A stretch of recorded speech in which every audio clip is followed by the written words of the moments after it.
너희는 여호와께 감사하며 그의 이름을 불러 아뢰며 그가 행하신 일을 만민 중에 알릴지어다. 그에게 노래하며 그를 찬양하고 그의 모든 기사를 전할지어다. 그의 성호를 자랑하라. 여호와를 구하는 자마다 마음이 즐거울지로다.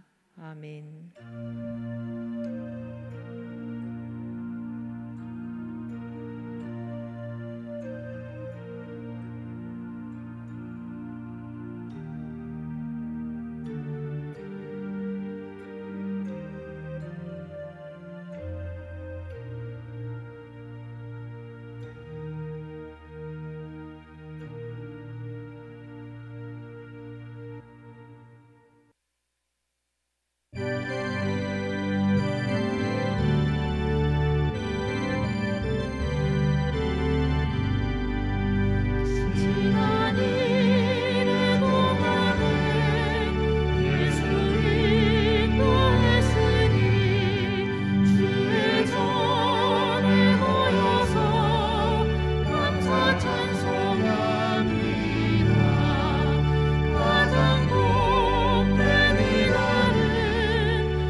다 함께 한 목소리로 참회의 기도를 드리겠습니다. 창조주 하나님, 주님께서는 저의 안고 일어섬을 아십니다. 멀리서도 제 생각을 통촉하시며 제 혀의 말을 알지 못하시는 것이 하나도 없으십니다. 그런데도 저는 하나님을 두려워하지 않고 마치 하나님이 계시지 않는 것처럼 말과 생각과 행동으로 죄를 지으면서 살고 있습니다. 사람들이 보지 않으니 하나님도 모르실 것이라 여기고 은밀한 중에 죄악을 즐기고 있습니다. 성도들과 함께 있을 때는 거룩한 척 행동했으나 세상으로 나가서는 주님의 제자인 것을 숨기고 죄와 적당하게 타협하며 살았습니다.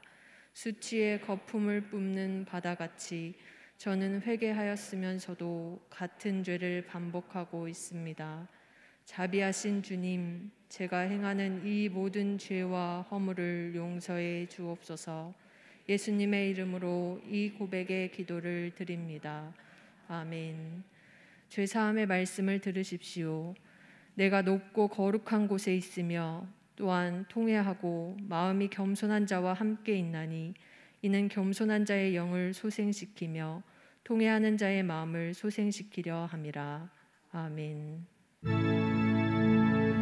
성부 성자와 성령 찬송과 영광 돌려보내세. 태초로 지금까지 또 영원 무궁토록 성삼위께 영광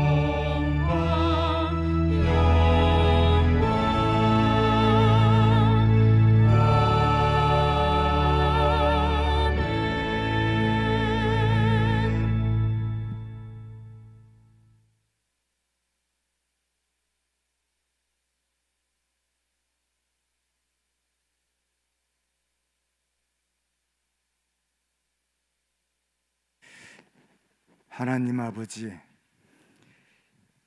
이 기도의 자리 설 때마다 떨림은 오늘의 떨림이 더욱 크오니 나의 가슴의 출렁임과 이 떨림을 잠재워 주옵소서.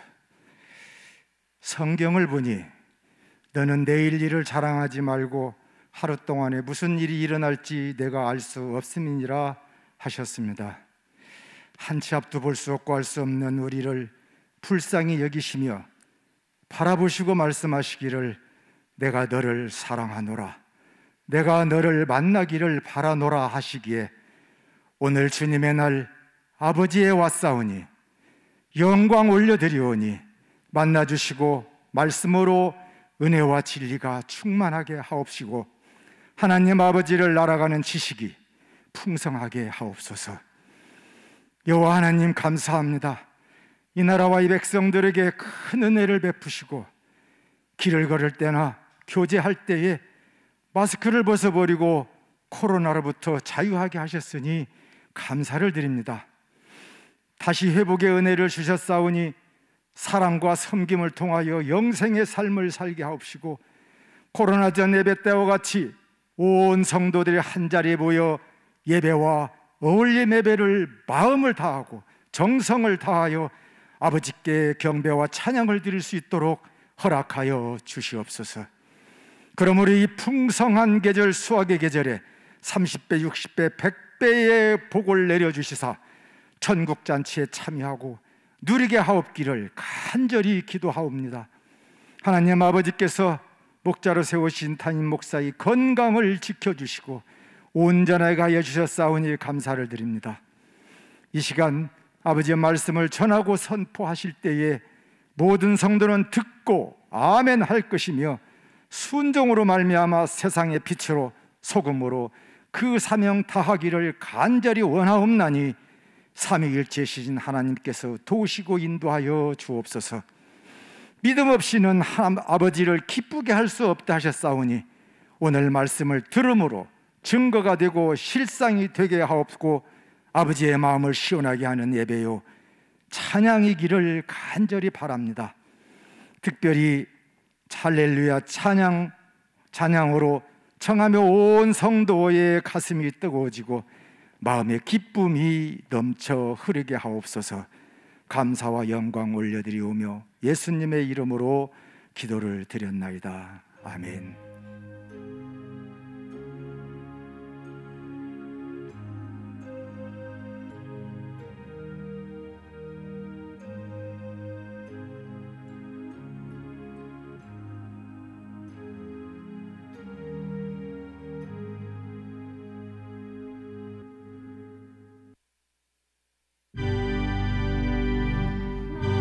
나의 생명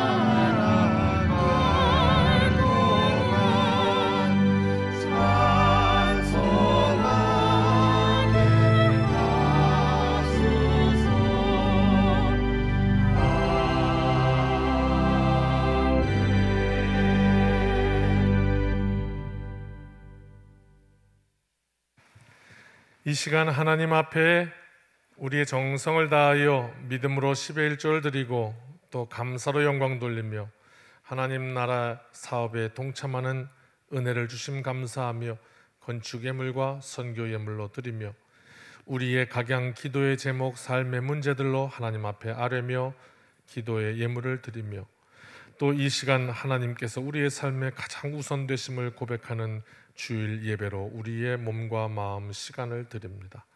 드려진 모든 우리의 정성 위에 하나님께서 그 제단의 불로써 응답하셨던 것처럼 오늘 우리의 이 예배 위에 응답하여 주셔서 산 예배, 하나님께서 받으시는 예배 되게 하옵소서.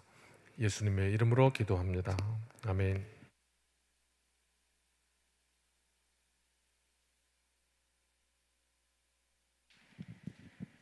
청함의 소식을 알려드립니다. 교육국 예배가 오프라인으로 진행되고 있습니다. 각 부서 예배에 다음 세대들이 적극 동참할 수 있도록 부모님들의 협력을 부탁드립니다. 중고등부 역사 탐방 및 단합대회가 10월 15일 토요일에 있습니다. 오전 10시에 교회에서 출발합니다. 장소는 기독교 역사 기념관입니다. 일정을 기억해 주시고 함께 기도해 주시기 바랍니다. 수요 예배가 5일 오후 7시 30분에 분당에서 있습니다. 청함 전도대 모임이 6일 목요일 오전 10시에 세미나실에서 있습니다. 믿음, 사랑, 소망, 온유 지역 속회를 편성하였습니다.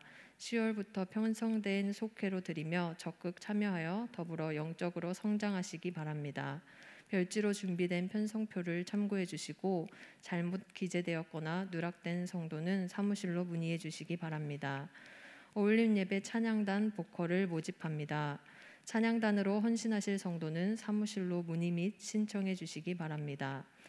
이요한 전도사님과 최소영 양의 결혼식이 10월 3일 내일 낮 12시에 인천 아시아드 웨딩 컨벤션 그레이스홀에서 있습니다. 축하드립니다. 믿음의 가정이 세워지는 귀한 시간 기억해 주시고 함께 축복해 주시며 기도해 주시기 바랍니다. 총 6교회 원례가 11시 예배 후 본당에서 있습니다. 오늘 우리에게 주시는 하나님의 말씀은 시편 137편 1절에서부터 9절입니다. 하나님의 말씀을 경외하는 마음으로 다 함께 일어나 말씀을 받겠습니다.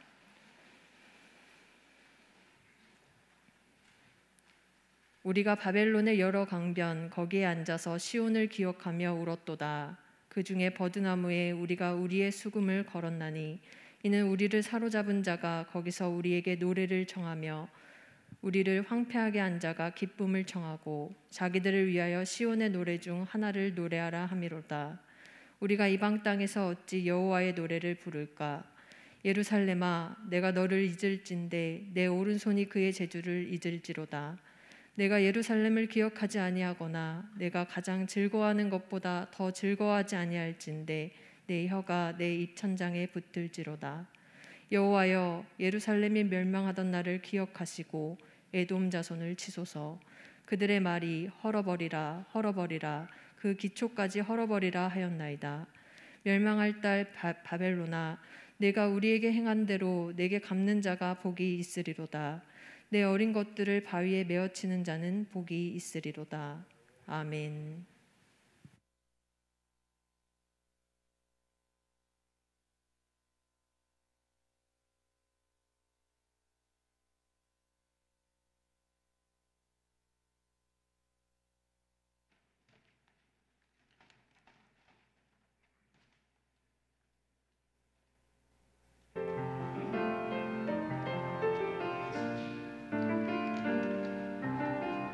간절한 기도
야, 할렐루야. 우리 앞뒤 분 인사합시다. 주님의 날입니다.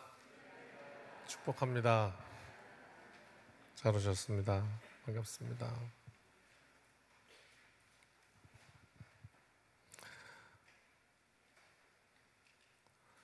오늘 시편의 말씀으로 함께 은혜 나눕니다.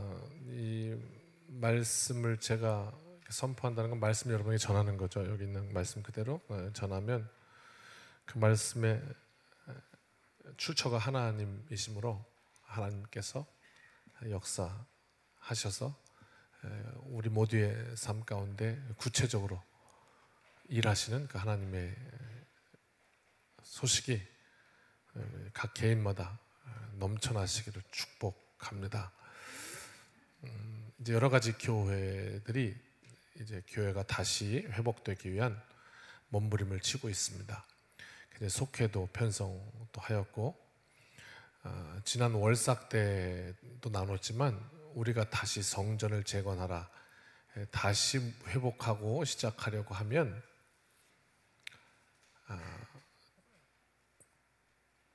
뻔합니다. 불보듯이 뭐가 꼭 이런 일을 싫어하는 사단의 이 수심이 있습니다. 틀림없습니다. 보나마나. 그러나 월삭 때 나눴죠. 하나님께서 지켜주심으로 우리는 다 그런 어려움들을 헤쳐나가고 승리할 것이다. 그 믿음이 있어서 또 담대하게 또 이렇게 나아갑니다. 모든 일 가운데 하나님께서 영광 받으시는 귀한 사건으로 변하게 되기를 원하고, 또 그러면서 더 확장시켜 보니까 오늘 말씀의 주제대로 우리 인생이라는 게 사실은 직시하지 않아서 그렇지, 가만히 살펴보면 참 우리의 현 주소가 고난이구나 하는 것을 알게 된단 말입니다. 얼마나 숨 쉬느라 힘드십니까? 마스크 쓰고 어려운 가운데 참 힘들죠. 언제부터 우리가 이런 시대가 되었는가 하면 참 고난이에요. 오늘 말씀 속에서 우리의 그 삶의 현실을 딱 정확하게 바라보고 그리고 그것이 고백되어졌으면 좋겠고, 그래서 그 부분이 시원하게 되어서 꼭 마치 제가 좀 아파서 좀 고생하지 않습니까? 그 아픈 거에 정확한 원인이 딱 나와가지고 그 원인을 딱 잡으면 그 다음부터 나머지 현상들은 자연스럽게 다 치유와 회복이 되듯이 우리의 삶의 그 직시함으로 그 원인을 딱 잡아서 모든 원인들이 풀어지는 그런 성령의 역사가 있었으면 좋겠습니다. 묘하게 그저께 월삭 성회로 드렸는데 그 말씀과 이어집니다. 그런데 제가 뭐 그걸 이렇게 엮으려고 바벨론이라는 걸로 이렇게 지금 딱 키워드가 이어지는데, 제가 바벨론을 설교하려고 계속 두 번을 엮은 것이 아니고, 지난 월삭 때는 이번 연도 계속 에스라를 보고 있기 때문에 왔던 그 장면이었고, 오늘 본문도 제가 선택한 게 아니라 교회력에 의해서 오늘 주시는 성서 전과 중에 그 제일 핵심 본문을 택한 것인데, 또 묘하게도 그 두 본문이 다 바벨론 포로라는 키워드로 딱 묶이는 오버랩되고 있습니다. 참 우리 민족과 이스라엘 민족은 너무 닮은 꼴이 많아요. 지금 이 지구상에서 뭐 유일한 분단 국가라 하는 대한민국, 남과 북으로 갈라진, 이스라엘도 남과 북으로 갈라졌습니다. 그런가 하면 이스라엘도 열강 사이에 남쪽 북쪽으로 탁 끼어가지고 늘 남쪽 견제하면 북에서 따라오고 북쪽 견제하면 남에서 따라오고, 우리는 남쪽으로 붙어야 되는지 북쪽으로 붙어야 되는지 이걸 고민하면서 살아가던 것이 이스라엘이었습니다. 남쪽으로는 애굽, 북쪽으로는 신흥 강국들, 아수르, 바벨론, 바사 차례대로 계속 일어나면서, 우리도 그렇지 않습니까? 위로는 또 중국, 또 지금은 없어진 지 오래됐습니다만 뭐 러시아, 예전엔 소련, 밑으로는 일본, 이렇게 강대국 사이에 탁 끼어가지고 조그만 나라가 말이에요. 그런데 그것도 온전하지 못하고 반쪽으로 또 탁 찢어져가지고 남과 북으로 갈라져서 이 모양이 너무 비슷하죠. 그렇습니다. 이스라엘이 어느 날 바벨론 제국에 의해서 남유다가 멸망하였습니다. 수태 예언되었던 내용입니다. 그렇게 가면 하나님께서 심판하신다고. 그러다가 바벨론 제국에 의해서 남유다가 먹혀버렸는데, 이 역사적 사건은 우리가 일본에게 먹혔듯이 그렇게 나라의 치욕적인 사건이기도 합니다만은, 우리나라와 조금 다른 것이 있다면 뭐냐면, 우리나라는 지금 나라 전체, 대한민국 전체가 기독교가 아니지 않습니까? 종교가 이제 있지 않습니까? 그러나 이스라엘 백성들은 다른 점이 있다면 하나가 뭐냐면, 전체 이스라엘 백성들이 전부 여호와 신앙으로 한 공동체로 묶여 있었습니다. 그게 좀 달라요.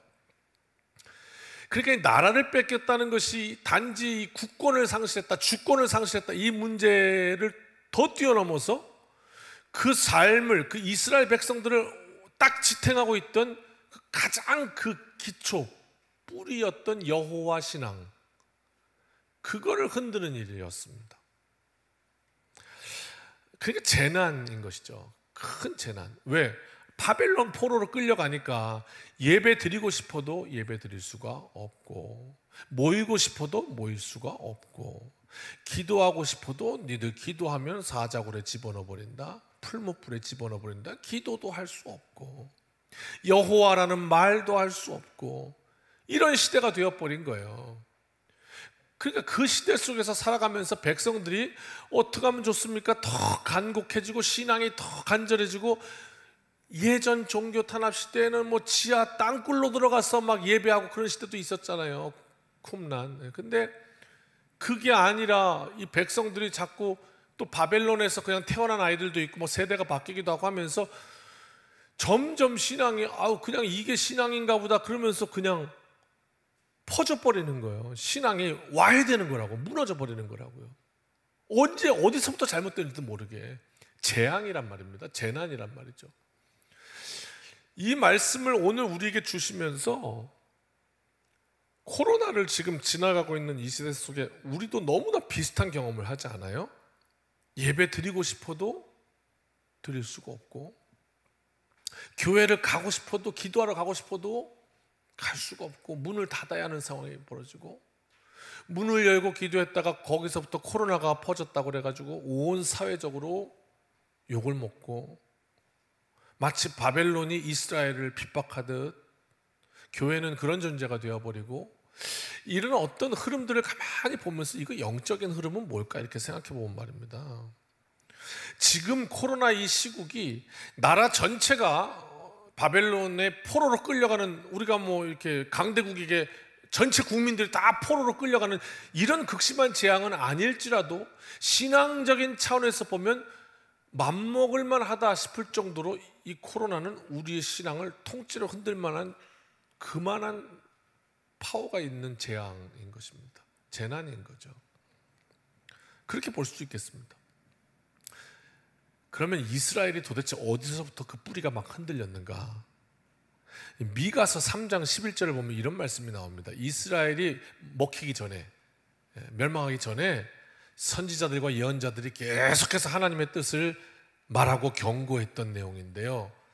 같이 한번 읽어볼까요? 시작. 그들의 우두머리들은 뇌물을 위하여 재판하며, 그들의 제사장은 삭슬 위하여 교훈하며, 그들의 선지자는 돈을 위하여 점을 치면서도 여호와를 의뢰하여 이르기를 여호와께서 우리 중에 계시지 아니하냐, 재앙이 우리에게 임하지 아니하리라 하는도다. 이름으로. 이스라엘 백성들은 계속해서 하나님께서 우상 숭배 그리고 그 성전 안에서 일어난 일들로 말미암아 경고하시는데도 불구하고 하나님이 우리와 함께 계시기 때문에 절대로 우리에게 재앙이 일어나지 않아, 이렇게 확신을 갖고 살고 있는 것이 누구냐? 이스라엘 공동체였다는 거예요. 그러나 성경이 우리에게 말해주기는 뭐라고 그러냐면, 성전 한가운데서 벌어지고 있는 죄, 우상 숭배, 적당히 세상과 섞이는 것, 바벨론의 문화와 섞이는 것, 그들이 그냥 그 세상은 이렇게 사는 거라고 그러니까 그래, 세상에서는 그렇게 살고 교회 와서는 또 예배 드리고 뭐 이렇게 하면서 예배도 드리고 가서 물질도 숭배하고 뭐 이런 등등으로 인해서 하나님께서 뭐라고 하시냐면, 이미 내가 성전을 떠나고 있다 이렇게 말씀하십니다. 하나님의 영광이 성전에서 떠나간다 말씀하십니다. 에스겔서 10장 18절 말씀인데요. 같이 읽어볼까요? 시작. 여호와의 영광이 성전 문지방을 떠나서 그룹들 위에 머물, 하나님의 영광이 떠나고 있었습니다. 혹시 여러분 시간 되시면 더 성경에 관심 있고 하나님의 말씀을 좀 깊이 파고 싶다 하는 열망이 있으시면 돌아가셔서 에스겔서 8장부터 10장까지 3장만 한번 읽어보십시오. 어떤 내용이 나오냐면 인자야 인자야 인자야 계속 부르시면서 하나님께서 왜 그 이스라엘 백성들을 떠나셨는지, 하나님께서 왜 당신의 백성들에게서부터 떠났는지를 조목조목 설명하고 있어요.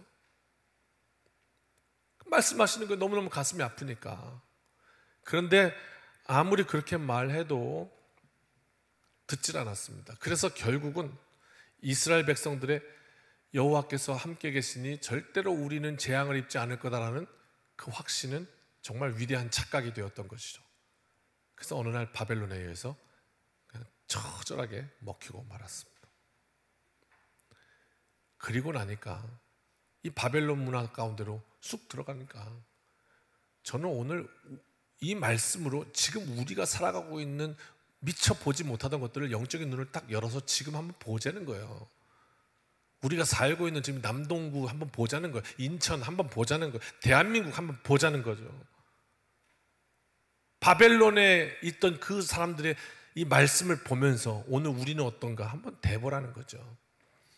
사방에 보이는 건, 바벨론 끌려갔더니 그 문화 속에서 사방에 보이는 건 우상의 문화이고, 야 이게 최고야, 무슨 여호와 하나님이야, 돈이 최고지, 야 요즘은 그게 대세래.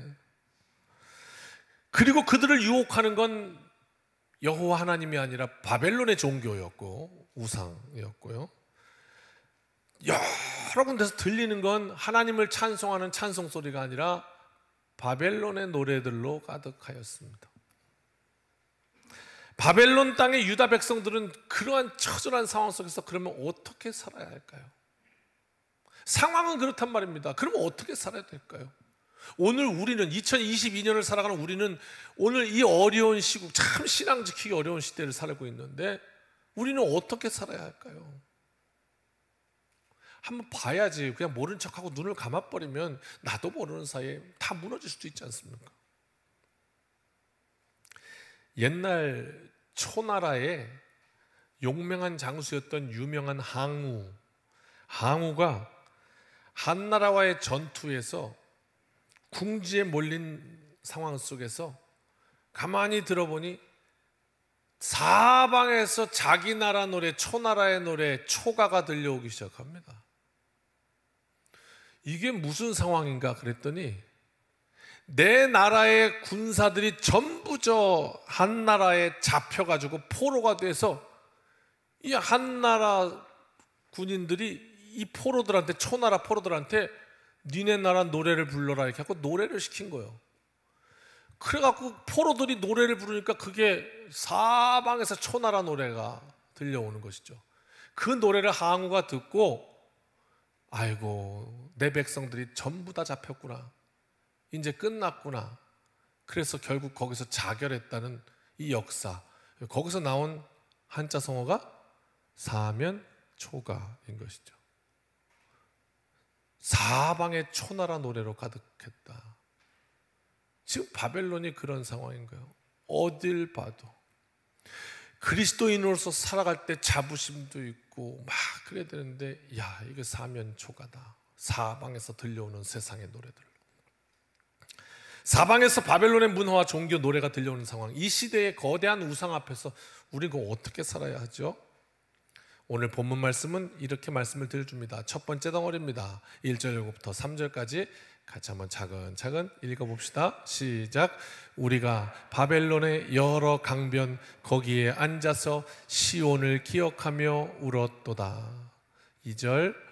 그 중에 버드나무에 우리가 우리의 수금을 걸었나니. 3절. 이는 우리를 사로잡은 자가 거기서 우리에게 노래를 청하며 우리를 황폐하게 한 자가 기쁨을 청하고 자기들을 위하여 시온의 노래 중 하나를 노래하라 함이로다. 1절 다시요. 시인은 울고 있습니다. 유튜브에 혹시 찾아보실 수 있는 분 나중에 이 바벨론 이렇게 한번 키워드를 치면 이 바벨론에서 강가에 앉아서 우리가 잃어버린 나라를 향해서 여호와를 향하여 울었다 하는 그 노래, 시편의 노래 가사가 나와요. 멜로디가 따라리라리라라란 따리라란 따리라란 따라레디라레라라라 이거거든요. 근데 그걸 갖다가 우리 코미디언들이 다들 이불 개고 밥 먹어 이걸로 전화 가지고 세상에, 저도 그 노래인 줄 알았어요. 그 노래가 다들 이불 개고 밥 먹은 줄 알았어요. 나중에 보니까 그게 아니라 이 시편 가사, 바벨론에서 우리가 강변에 앉아서 탄식하며 울었다는 그 노래, 그 유명한 노래를 다들 이불 개고 밥 먹으러 만들어가지고 다 그렇게 하는, 한번 찾아보세요. 그럼 그 노래도 참 가슴 저미는 노래예요. 울었대요. 질문, 왜 울었을까? 아니, 누군가 울잖아요. 그러면 우는데도 이유가 있단 말이에요. 왜 울었을까? 아파서 우는 걸까? 억울해서 우는 걸까? 힘들어서 우는 걸까? 원통해서 우는 걸까? 억울해서 우는 걸까? 뭐 여러 가지 우는 이유가 있잖아요. 왜 울까? 첫 번째, 오늘 말씀의 포인트, 우리에게 눈물이 필요합니다라는 이야기인데, 무슨 눈물? 뭘 위해서 울까? 왜 울까? 말씀을 계속해서 살펴보면 왜 우는지가 탁 드러나요. 그러면서 감동이 온단 말이에요. 왜 울까? 자, 한번 살펴볼까요? 2절 봅니다. 버드나무에 우리의 수금을 걸었대요. 수금은 뭐냐면 이스라엘 백성들이 여호와 하나님을 찬양하면서 거기에 막 북도 치고 장구도 치고 기타도 치고 하던 그 악기가 수금이에요. 근데 그 수금을 어떻게 해요? 버드나무에 걸었대요. 이게 무슨 의미예요? 노래 안 하겠다는 거죠. 금일 휴업, 그 얘기예요. 노래를 못 하겠다는 거예요. 그 나무에다가 악기를 그냥 걸었어요. 나 더 이상은 기타 치고 노래 못 하겠다. 우리 베이스 기타를 걸었단 말이에요. 수금 그냥 나무에다가 그냥 걸었어요. 나 더 이상은 베이스 이렇게는 못 치겠어. 그래서 나무에다 걸었단 말이에요. 그러면서 우는 거예요. 그게 무슨 의미라면서. 근데 3절 참 비참합니다. 이래서 울었다고요. 우리를 사로잡은 자가, 그 바벨론이 그 땅에서 우리한테 노래를 부르라는 거야. 우리 땅을 황폐하게 만든 사람들이 와가지고 우리 울고 있는데 와가지고 기쁨을 청했대요. 기뻐하래요. 설교 주석에 이런 설명을 해놨어요. 마치 이 장면은 어떤 장면이냐면 주석입니다. 자기를 괴롭히는 거래처의 악덕 기업주가 어느 술자리에서 어이 잘하는 노래로 좀 한번 한 곡 뽑아봐, 이런 상황이라는 거예요. 이렇게 빈정되는 것과 비교할 수 있다. 우리나라를 다 먹어놓고서 그리고 와서 야, 니네 나라 노래 좀 한번 해봐라.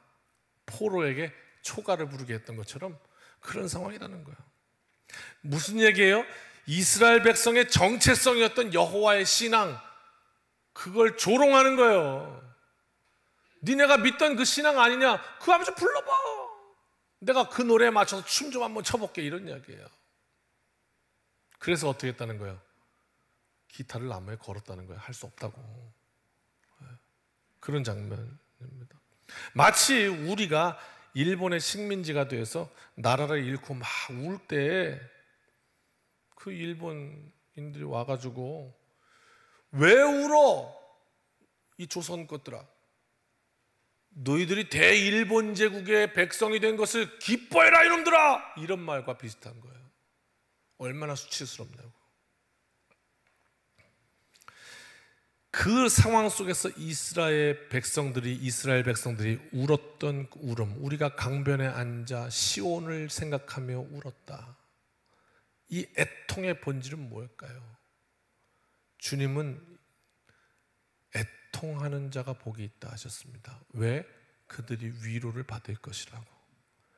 반대로 말하면, 바꾸어 말하면 애통하지 못하는 자는, 눈물이 없는 자는 결코 위로받지 못할 것이라고. 이게 무엇을 의미하냐면 우리의 인생 속에 내 삶을, 내 인생을, 또 지금 현실을, 이 나라의 현재 상황을, 영적인 상황을 직시하고 하나님 앞에 눈물을 흘린다면 하나님께서 위로하여 주실 것이지만, 그것들을 모른 척하고 눈 감고 나는 괜찮아, 여호와는 떠나지 않으실 거야, 내 죄악은 그냥 괜찮아, 아유 몰라, 그냥 그렇게 사는 거지 하고 눈 감아버린다면 그 인생에는 결코 하나님의 위로가 없을 것이다 라고 말씀하는 거예요. 바꿔 말하면 애통하는 자가 복이 있나니 저들이 위로를 받겠다는 말은 그런 뜻이란 말이에요. 이스라엘 백성들이 그 상황 속에서 울었던 그 울음, 애통의 본질이 뭘까? 그 뒤에 이어지는데요, 억울해서 울었는지, 힘들어서 울었는지, 원망스러웠는지, 감사해서 울었는지, 그 정체가 무엇인지 4절부터 6절까지 두 번째 덩어리입니다. 중간 덩어리 같이 읽습니다. 시작. 우리가 이방 땅에서 어찌 여호와의 노래를 부를까? 예루살렘아, 5절, 예루살렘아 내가 너를 잊을진대 내 오른손이 그의 재주를 잊을지로다. 6절, 내가 예루살렘을 기억하지 아니하거나 내가 가장 즐거워하는 것보다 더 즐거워하지 아니할진대 내 혀가 내 입천장에 붙을지로다. 이렇게 노래합니다. 무슨 말입니까? 다시 4절, 어찌 내가 이 땅에서 저들이 농락하며 여호와를 경멸하는 거기에 맞춰 내가 노래를 부르겠는가? 못합니다 라는 얘기. 그래서 5절 뭐예요? 내 오른손이 재주를 잃어버릴 것이다. 나 기타 치는데 내 손이 기타를 칠 줄 모릅니다. 못 칠 겁니다. 6절, 만약 내가 거기서 그 노래를 부르려 한다면 내 혓바닥이 입천장에 가서 붙어버릴 것입니다. 이렇게 고백했던 것입니다. 하나님을 찬양하지 않겠다는 말이 아니죠. 이방인들의 조롱 앞에, 이 시대의 흐름 속에 여호와를 조롱하는 말들이 있지 않습니까? 어디서 유튜브에 한번 이렇게 짤이라고 그러죠. 짧은 동영상, 그게 탁 돌아가서 뭐 어느 교회인지 기억이 안 나요. 갑자기 생각나네요.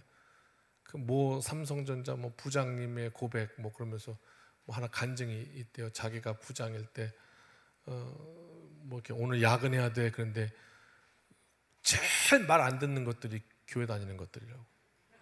그 왜 그러냐 했더니 주일은 죽어도 출근 못 한다고, 예배 드리러 가야 된다고. 그렇게 말 안 들었고 내가 야 이놈의 새끼야 무슨 뭐 하나님이 그러면서 그렇게 경멸했다고.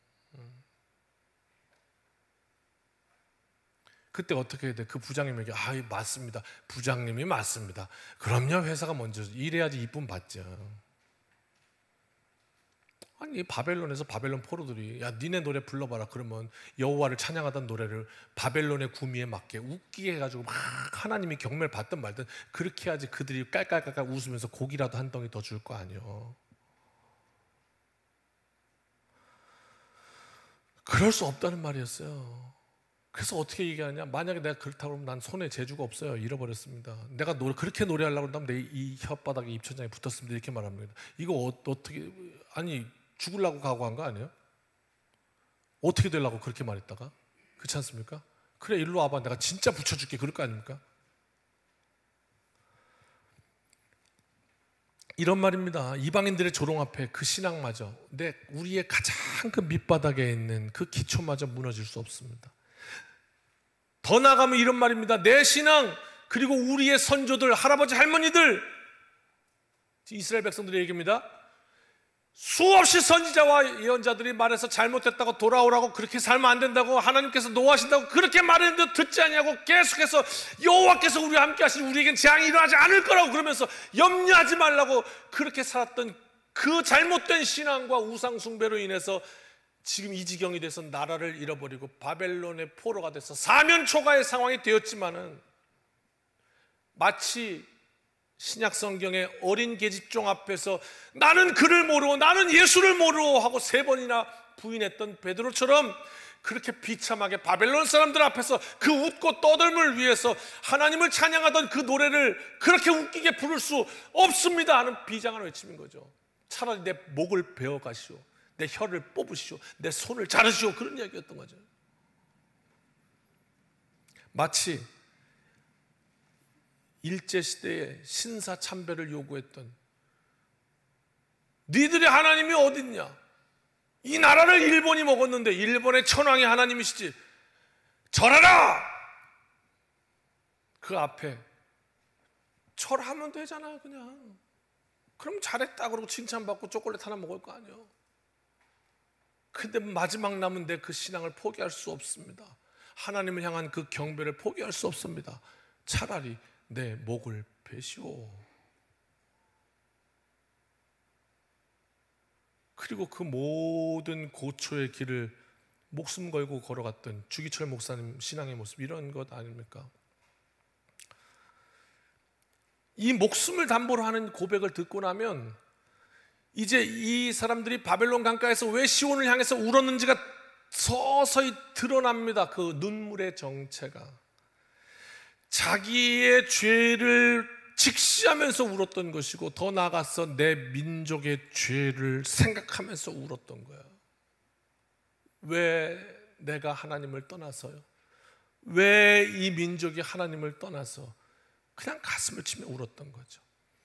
선지자를 통해 하나님의 책망과 호소를 들으면서도 끝까지 완고해서 돌이키지 않고 돌아서지 않았던 나의 죄, 내 민족의 죄를 놓고 울었던 것. 오늘 우리가 이 코로나 시국 영적으로 바라볼 때 우리가 우리의 상황을 직시한다면 우리에게 필요한 것이 눈물입니다. 이 눈물이요. 이것이 오늘 우리의 기도가 되었으면 좋겠습니다. 하나님, 오늘 이 시인처럼 내 인생을 정말 하나님 앞에 탁 놓고 내 민족의 죄를 하나님 앞에 탁 놓고 가슴을 치며 나갈 수 있는 눈물을 내게 주십시오. 이 기도 말입니다. 3절 말씀 다시 봅시다. 시인의 고백을 들어보십시오. 나라를 빼앗은 그 원수가 기쁨을 청한답니다. 울지 말라는 거예요. 기뻐하라는 거죠. 야, 이 상황을 너무 나쁘게만 보지 마라. 다들 그렇게 사는 거야. 그냥 기쁘게 받아. 시대가 그러니 너도 어떻게 하겠니? 발 맞춰서 잘 살면 되지. 돈이 최고지 어쩌냔 말이냐. 그러나 진정 하나님의 백성들에게 필요한 것, 애통하는 자는 복이 있나니 위로를 받게 될 것입니다. 오늘 우리에게 현실을 직시하고 가슴을 치는 눈물이 필요합니다. 한번 따라 하십시다. 눈물. 이것이 첫 번째입니다. 두 번째, 4절로 6절 다시 한번 읽을까요? 시작. 우리가 이방 땅에서 어찌 여호와의 노래를 부를까? 예루살렘아, 내가 너를 잊을진대 내 오른손이 그의 재주를 잊을지로다. 내가 예루살렘을 기억하지 아니하거나 내가 가장 즐거워하는 것보다 더 즐거워하지 아니할진대 내 혀가 입천장에 붙을지로다. 무슨 말입니까? 노래 안 하겠다는 겁니다. 하나님이 기뻐하시지 않는 그 일 하지 않겠다는 겁니다. 내 인생에는 아무리 고난과 환난과 역경이 와도 너희들이 아무리 그 큰 권세로 나를 누르려 해도 내게 가장 큰 권세는 하나님이시다라는 고백. 그래서 어떻게 그것을 바벨론을 거부한 것입니다. 한번 따라 하실까요? 거부. 첫 번째가 눈물이었다면 두 번째는 거부입니다. 우리에게 그것이 필요해요. 지금 이 코로나의 시대를 살아가면서 우리 신앙이 하나님 앞에 온전히 서는 것은 하나님 기뻐하시지 않는 그 일에 대한 거부입니다. 거부. 세상과 타협하라는 권유에 대한 분명한 거절입니다. 더 이상 우리의 신앙이 세상의 조롱거리가 되지 못할 것이라는 거절이요. 이 장면을 보니까 성경에 다니엘이 떠오릅니다. 같은 동시대를 살았던 바벨론의 땅에 살아가면서 원수들의 호의가 없으면 살 수 없는, 그 호의에 기대어 살 수밖에 없는 그랬던 다니엘. 그러나 그 와중에도 그는 민족적 또 신앙적 자기의 정체성을 잃지 않기 위해서 기도의 자리로 매일 나아갑니다. 바벨론은요 그거 싫어했습니다. 왜? 저 이스라엘 백성들 민족 전체가 여호와 신앙이에요. 그러니까 거기서 그 신앙만 쏙 빼버리면 쟤네들 오합지졸인 거예요. 아무것도 아닌 거예요. 그래서 그거 못하게 한 거예요. 그래서 탄압한 거예요. 찬양을 부르지 못하게 합니다. 기도하지 못하게 해요. 기도하다 걸리면 사자굴에 넣어버린다. 예배는 당연히 못 드리는 거죠. 세상의 흐름이 그것을 좋아하지 않았습니다. 야, 여기 있는 사람들 다 전부 다 일요일에도 일하는데 뭐 너 혼자 교회 가겠다고. 하여튼 교회 것들 이렇게 이기적이야 막 이러면 뭐 어떻게 하지를 못해. 그걸 좋아하지 않으니까 기도를 금지했습니다. 죽여버릴 거야. 사자굴에 넣을 거야. 풀무불에 던져버릴 거야. 그 다니엘이 어떻게 했다고 나옵니까? 오히려 하늘을 향하여 창문을 열고 하나님 앞에 기도합니다. 저들이 아무리 내 목을 앗아간다 할지라도 하나님, 나는 하나님을 향하여 기도하겠습니다. 이게 무슨 말이냐면요, 여러분, 그런 생각을 해봤습니다. 우리 인생에도 언젠가 하나님 부르시는 날이 있을 거고, 또 혹여 정말 아무것도 할 수 없는데 그 순간이 올지도 모르겠구나 라는 생각이요.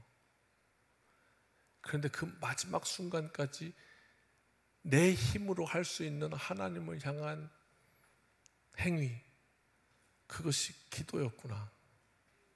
그 마지막 호흡까지도 사용해서 하나님 앞에 내 목숨을 내어놓고 드립니다. 하나님 받아주시옵소서. 그게 기도였구나. 그게 다니엘의 심정이었구나. 죽을 것을 알면서도, 사자굴에 들어갈 걸 알면서도 그 마지막에 창문을 열고 사람들이 다 들을진데 듣거나 말거나 나는 하나님을 향하여 기도합니다. 그것이 마지막 할 수 있는 다니엘의 몸부림이었구나.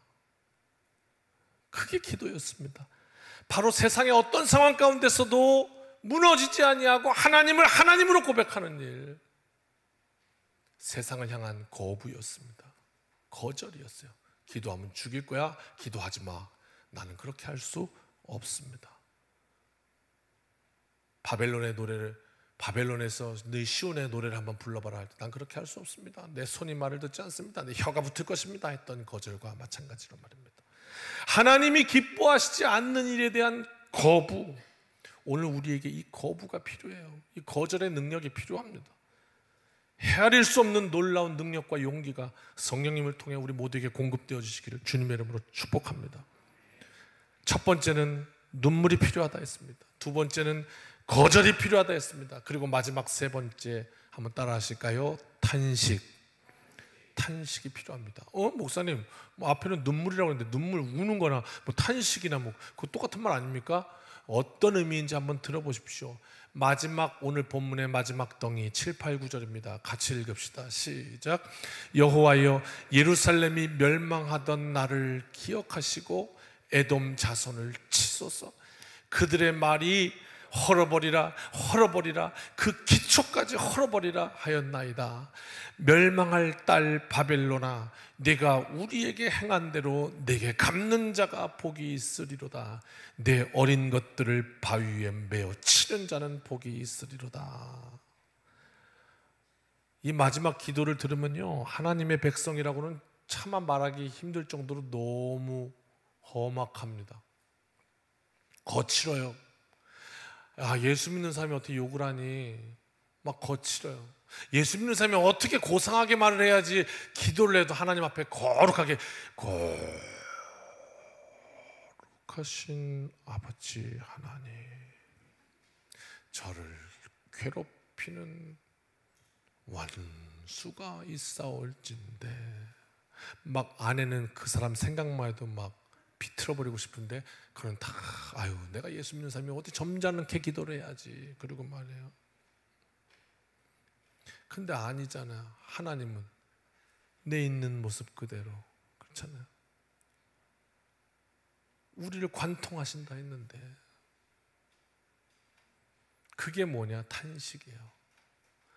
오늘 기도 좀 한번 들어보세요. 사면초가 같은 상황에서, 원수들의 조롱 가운데 견디기 힘든 고통 속에서 얼마나 힘들었겠어요. 그 조롱을 당하면서 부르짖어도 대답지 않으시는 하나님의 부재. 7절 보실래요? 하나님 아시죠? 예루살렘이 무너지던 그날 우리가 얼마나 수치를 당했는지 아시죠? 하나님 그 에돔 자손을 좀 쳐주세요. 저 바벨론을 쳐주세요. 그들이 뭐라고 했는지 아시지 않습니까? 헐어버리라 헐어버리라. 저 여호와 신앙 그냥 기초까지 다 싹 쓸어버려라. 그러지 않았습니까? 8절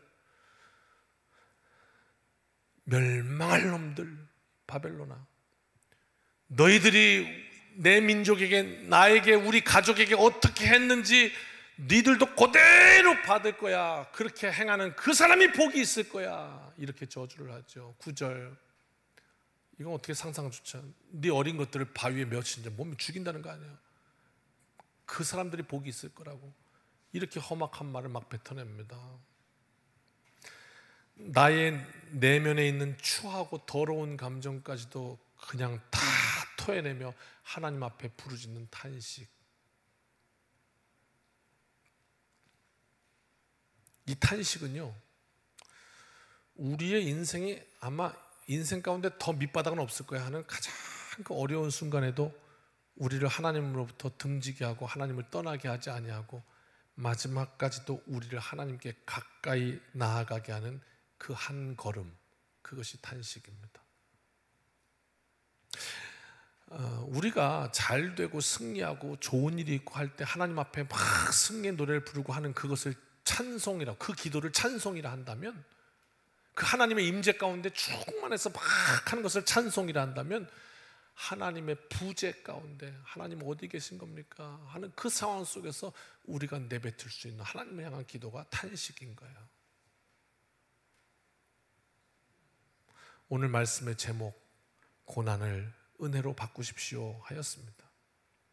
우리의 삶을 직시하면 이런 문제들이 보여요. 어떻게 은혜로 바꿀 것인가? 인생의 고난 앞에 섰을 때, 아니 지금 우리의 상황이 분명, 이 나라의 상황도 분명 바벨론과도 같은 재앙의 환란의 시간이라고 여겨질 때, 오늘 우리에게는 내 인생을 향한, 내 죄를 향한, 그리고 내 민족을 향한 눈물이 필요하고, 하나님이 원하시지 않는 이 시대의 흐름에 거부하는 거절이 필요하고, 마치 크리스천과 교회가 세상에게 삼켜진 바 된 듯한 이러한 상황 앞에, 하나님 앞에 우리의 탄식이 필요합니다. 그래서 이 어려움이 바로 오늘 하나님의 백성인 나를, 그리고 이 민족을 하나님 앞에 다시 한 걸음 세우게 하는, 그래서 하나님 우리에게 참 이 어려운 고난이 왔지만은, 그러나 하나님께서 이 고난을 통해 다시 회복시키셨고, 이것을 통해 다시 한번 하나님 갈급하게 하셨고, 그래서 이 민족 하나님 앞에 살려내는 큰 은혜가 됐습니다. 고난을 은혜로 바꾸는, 그렇게 고백할 수 있는 위대한 믿음의 용사들 다 되시기를 주님의 이름으로 축원합니다. 찬송합시다.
이제는 우리 주 예수 그리스도의 크신 은혜와 아버지 하나님의 무한하신 사랑하심과 성령님의 동행하심이 능력 주심이 오늘 말씀 앞에 결단하며 이 세상으로 나아가는 여기 모인 하나님의 백성들 머리머리 위에 이제로부터 영원까지 함께하여 주시기를 축원하옵나이다.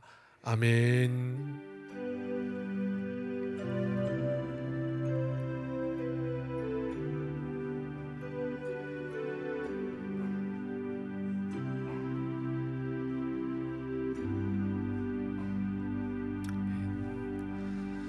사랑하는 성도 여러분, 이 한 주간도 주님의 은혜로 승리합시다. 아멘.